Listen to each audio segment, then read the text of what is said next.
National action plan for toys है, it focuses on Indian ethos, mythology and culture. So इसके through जो toys बन भी रही हैं इंडिया में, they are focusing a lot on the Indian culture. And I think that is a very important part of any child's early learning, and that is what they're trying to achieve through it. बिल्कुल. Doctor Meenakshi, आप पूर्वोत्तर के राज्यों में लगातार आपने काम भी किया हुआ है और स्वदेशी खेलों और खिलौनों के ऊपर आपने एक डॉक्यूमेंटेशन भी किया हुआ है. आप बताएं किस तरह से आपको अलग अलग परिस्थितियां नज़र आ रही हैं और किस तरह से बच्चों की लर्निंग जो है वो अलग हो जाती है. क्या फाइंडिंग्स आपकी रही हैं, क्या अनुभव आपके रहे हैं? Thank you. मैं ये शुरू में कहना चाहूँगी, अगर बचपन में अगर नमस्कार, आप सभी जितने भी आंगनवाड़ी सेविका, सहायिका, मिनी आंगनवाड़ी कार्यकर्त्री हैं, वीडियो आप सभी के लिए काफ़ी ज़्यादा महत्वपूर्ण होने वाली है. हाल ही के अंदर की एक बड़ी खबर है जो कि इस वीडियो के माध्यम से आप सभी के बीच में साझा करेंगे. ये वीडियो आप सभी के अस्थायीकरण या फिर मानदेय वृद्धि के पॉइंट ऑफ व्यू से काफ़ी ज़्यादा महत्वपूर्ण है. आप सभी वीडियो को पूरा देखें. चैनल को अभी तक आपने सब्सक्राइब नहीं किया है, सब्सक्राइब भी कर लें. अब चलते हैं अपडेट पर. होना नहीं है बच्चों के साथ, तो बच्चों ने बहुत एक बड़ा सा हिस्सा बचपन जीने का मिस किया हुआ होता है. तो हर बच्चों के पास एक खिलौना होना है, और जैसे कि आप लोगों ने देखा है, ये महंगा खिलौना होना ज़रूरी नहीं है. आसपास में जो भी चीज़ें, उससे हम खिलौना बना सकते हैं. हम लोगों ने नॉर्थ ईस्टर्न स्टेट्स में 5 स्टेट्स में एक डॉक्यूमेंटेशन किया था.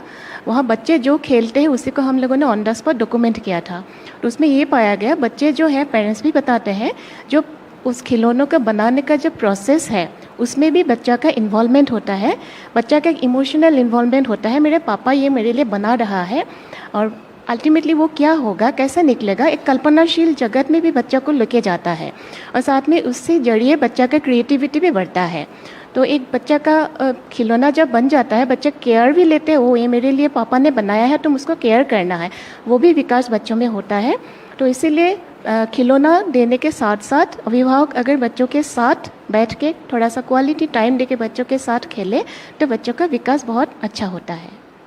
बिल्कुल. तो हर जगह से यही बात निकल कर आ रही है कि खिलौने जो हैं वो बहुत ही महत्वपूर्ण भूमिका निभा रहे हैं. और शायद अब जो पेरेंट्स हैं, क्योंकि वो काम में व्यस्त होते हैं, जिस तरह की न्यूक्लियर फैमिलीज अब देखने को मिल रही हैं, तो उतना वक्त भी नहीं है शायद इन बातों को लेकर सोचने का, और कहीं ना कहीं उसके चलते बच्चों की जो क्रिएटिविटी है उस पर भी असर पड़ रहा है. प्रोफेसर वनिता, यहाँ पर मैं ये भी आपसे समझना चाहूँगी कि खिलौनों के बारे में अभी आपसे मैं बात कर रही थी, जबकि वो कौन से खिलौने होते हैं जो शुरुआत में बेहद ज़रूरी होते हैं. कई बार पेरेंट्स को वो भी नहीं पता होता कि कौन से इंपॉर्टेंट खिलौने होते हैं जो लर्निंग में ज़रूरी होते हैं. उस बारे में भी आप ज़रूर बताएँ. हाँ, खिलौने ऐसे होने चाहिए जिनसे बच्चे खेल सकें, तभी वो खिलौना कहा जाएगा. तो ऐसे नहीं होने चाहिए जिनको कि कोई जैसे कई बार पेरेंट्स बहुत महंगे महंगे खिलौने लेके आते हैं और कहते हैं कि आराम से रख दो, संभाल के रख दो, टूट ना जाए, उठा. तो बच्चे तो खेलेंगे, तोड़ेंगे, उससे सीखेंगे. तो इसलिए ऐसे खिलौने होने चाहिए जो कि बच्चों को अट्रैक्ट करें, बच्चे उनके संग खेल पाएँ. जैसे कि मान लो आप गुड़िया है, तो एक अच्छी गुड़िया बच्चे के लिए वो होगी जिसको कि बच्चा कडल कर सके. उससे बच्चों का सोशियो इमोशनल नीड्स का बहुत पूर्ति होती है. लेकिन वो नहीं होगी जो कि एक हम डॉल उस पर केस में रखते हैं ना, जैसे बारबी डॉल है या जापानीज डॉल है, वो सजाने के लिए अच्छी है, लेकिन बच्चों के